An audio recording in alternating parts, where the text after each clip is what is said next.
Hello, everybody. Great to see you here, and a huge warm welcome to Paul Merrick. Can you hear me okay, Paul?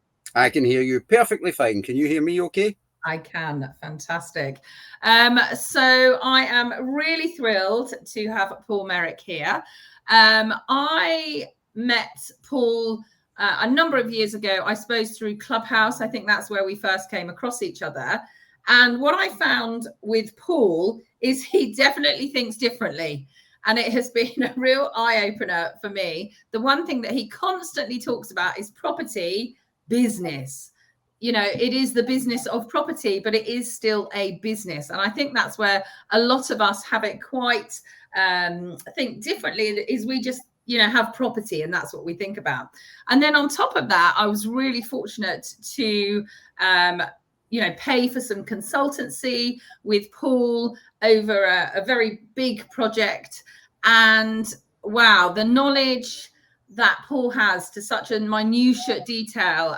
This particular one that was to do with contracts and legal things, and it was just absolutely mind-blowing. So any opportunity I get to interview Paul, I absolutely take it, and I'm really honored here today. Paul has got an incredible presentation that we are going to share that he's done, because quite often, as Paul has rightly said, we look, we hear people talking, but we quite often don't necessarily see the numbers behind these things.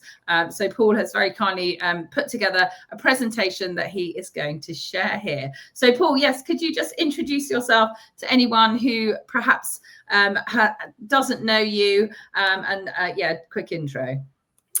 Well, that's me. You can see me to the one side of the screen, and that's my better picture to the other side of the screen. And today we're going to talk about property development, and I'm going to tell you, I suppose, a little bit about myself before we kick off. So Paul Merrick, I'm a Scottish business owner, I'm an angel investor, I'm a business consultant, I'm a professional speaker, I'm a property developer, and I'm co-author of a book called Unpacking Your Property Business Plan. I established my first business at the age of 15 and was exporting vehicle components halfway around the world by the time I was in my mid-20s. Our first property company was set up in 1998 with less than £40,000. I've been involved in a number of different sectors, including property, and we have built and developed lots of properties over the years and built up a debt-free portfolio of both commercial and residential properties.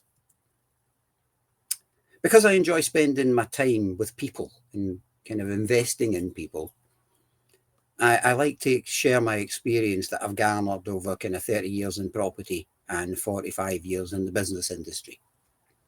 I now spend a lot of my time as a business consultant, working with small businesses and solopreneurs.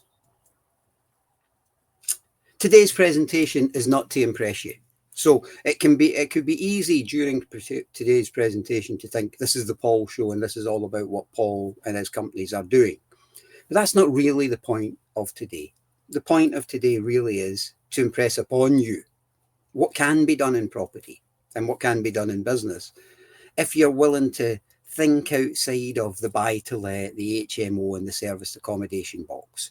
So I want to say that again, because there's going to be some impressive numbers today. And I'm not here to impress you. With all due respect, I don't need to. I'm here to impress upon you, not what I've done, but what you could do, what is possible, if you're just willing to step outside of this kind of buy-to-let, HMO, serviced accommodation box. So always keep that in mind, regardless how impressive these numbers seem and regardless how impressive, what we may have done is. Always keep in mind, I'm not here to impress you today. I'm here to impress upon you what you can do. What I've done with my career is frankly irrelevant to you. What you can do with your future might be the most relevant conversation you ever have in your own head.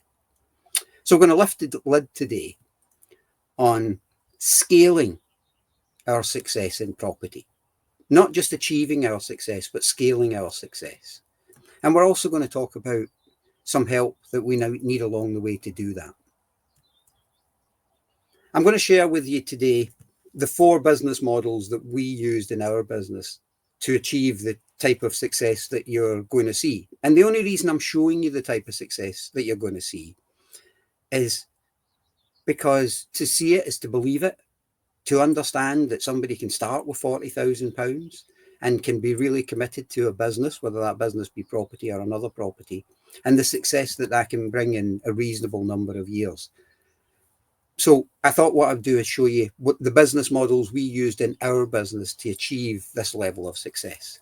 Doesn't mean they're the business models you'll use in yours, but it does mean that it's a starting point to think, okay, maybe there's a reason why we have those business models, and there's going to be a Q&A later, and you can kind of focus on the business models then. So property rental. I think everyone understands property rental, and we bought property and rented it out. What might have been slightly different about us was we did commercial and residential. We did commercial first and then residential, and our portfolio was always 60-40, 60% commercial and 40% residential. We did property trading. Now, I want to briefly explain property trading. Property trading is simply buying a property and selling it without adding any value whatsoever, not putting a kitchen in or a bathroom in. I remember the last property that we traded, somebody said to me, how much money did you make out of that? And it was around about 40,000. And they said, what did you do? I said, I didn't switch the lights on or even sweep the floor. I did nothing. Property trading was very useful to us. Property development. We both developed commercial properties and residential properties. We developed some commercial properties to build and hold, and we built some commercial properties to build and hold. We were doing build to rent many years before it became popular. And finally, property speculation, or as some people call it, land banking. So I'm going to share with you 3 projects today that are a mix of property rental, property development, and property speculation. The following projects are owned by us and are debt-free. The first one is a fairly traditional but reasonable sized residential housing development. It's high density.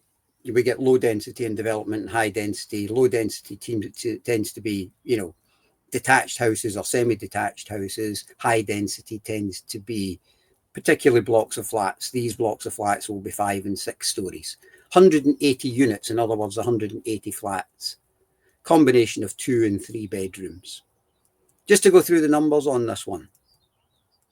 So the site cost us 205,000, and I just want to focus on that for a moment or two, because I don't want you looking at these developments, whoever you are, and saying, well, that's way beyond me. Where would I get that kind of money? I mean, there's certain areas that you couldn't buy a single house for £102,000. So, sorry, £105,000. So 205,000, sorry, get your figures right, Paul.